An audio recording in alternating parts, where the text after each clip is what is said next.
This is a very distinguished group. I can tell you that's what I do for a living. It was before politics. I would have to deal with you, and you are the best. You're the best in the world, and you're here. And it's an honor to have all of these great leaders. Really an honor. But I'm sincerely grateful to Prime Minister Starmer and Lady Starmer for welcoming us to this very special home, this beautiful place. And I was here a number of years ago, but somehow today it looks even better, even more beautiful, and even more historic. Melania and I are forever thankful to His Majesty King Charles III and Her Majesty Queen Camilla. We had a fantastic evening last night. But the exquisite honor of a second official state visit, the first ever, it's the first time it's ever been done, was, really was an honor. Such great history, and to think it's a first. It's always nice to have a first. But the ties between our countries are priceless, and it's really an inheritance. It's a beautiful inheritance. Today we're making those ties closer than ever before. We've done some things that financially are great for both countries, and we work together, and it keeps us together, and I think it's an unbreakable bond we have, regardless of what we're doing today. I think it's unbreakable. But this is very big, and I want to thank all of the incredibly talented business leaders, the best in the world, biggest in the world, here this afternoon for investing in the Anglo-American alliance, and you personify an important part of the unique national bond and really a world bond. What you've done is incredible. Our two countries do a great deal of business together. $340 billion last year was the number. In May, the United Kingdom became the first country to make a trade deal with the United States during my second term, and we sort of wanted to make it the first because the bond is so strong and the relationship so long.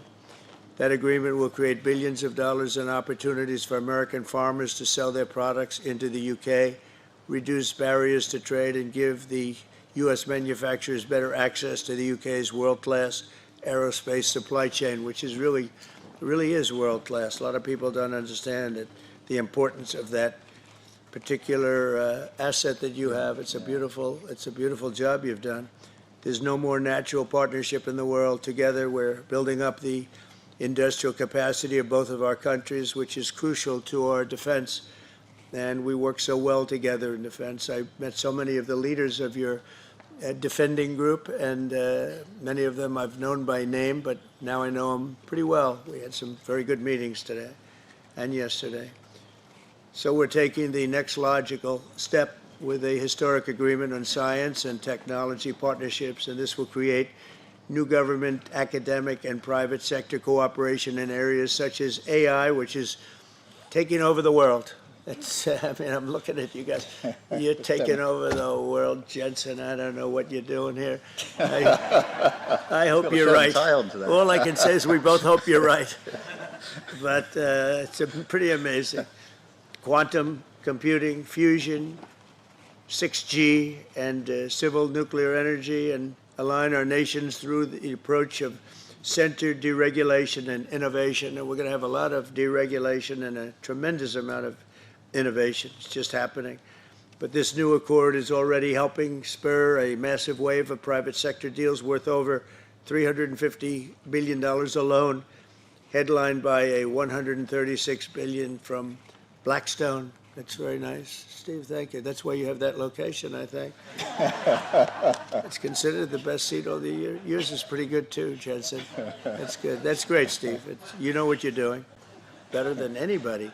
American company X Energy and British company Centrica has been announcing, and really for a long while they've been talking about this deal, the deployment of modular nuclear reactors across the UK, all across the UK. It's been in the wind for a couple of years, and now we're getting it done, generating more than $50 billion in economic value, creating up to 2,500 jobs, and powering 1.5 million homes. That's a lot of homes.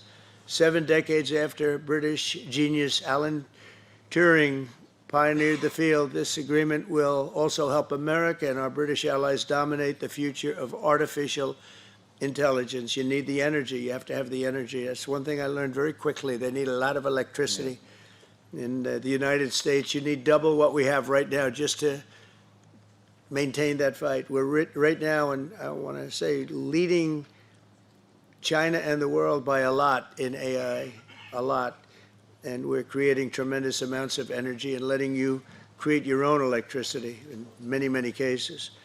And we're giving you very rapid approvals. We're getting them approvals like they've never seen before. They used to wait 15 and 20 years to be rejected. Now they wait 2 weeks or 3 weeks to be accepted. That's a pretty big difference. And at the same time, we always have the environment in mind, but we move them along. But we're committed to ensuring that you have secure and reliable sources of American AI and quantum technology. We intend to always be the UK's strongest, closest, and most trusted business partner. Very important to us. The relationship is very important. 1 year ago, our country was in serious trouble. The King of Saudi Arabia, a great gentleman, you all know him. He said, "Sir, your country was dead 1 year ago, and now you have the hottest country anywhere in the world," and it's true. We'll have more than $17 trillion invested in our country this year, 17 trillion, which is many, many times what we had last year, and we're only in our just about almost 9th month, it's moving along quickly. It's amazing. I was saying we're in our 3rd month, our 4th month, our 5th month, but we're at, it's going to be over $17 trillion. No country has ever had anything like that, even close. GDP last quarter was 3.3%.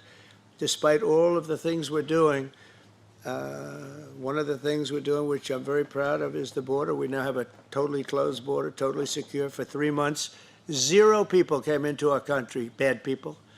And they come in, but they have to come in legally. We have a great process going. And inflation is virtually non-existent. As you know, we're taking in trillions of dollars from tariffs, and they've been so incredible for our country, so incredible. We're keeping our companies happy. We're keeping them solid and sane, and they're very, very thrilled at what's happened. They can't even believe it. And we've never seen investment like this. Without the tariffs, we would have just a fraction of that.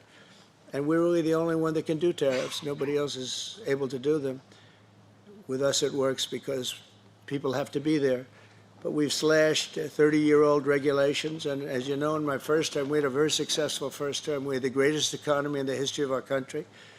And we had the biggest regulation cut in the history of our country. And now we're doing it again. We're slashing them at a level that is even beyond what we did in the first term. The first term, we did more regulation cutting by 4 times at any other time that any other country has done or that we've done.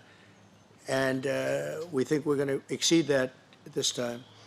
And we'll have regulation, but it'll be sane regulation. It'll be regulation that allows you to compete and do your thing, or regulations that you're able to get around and do things and you no longer have that regulation.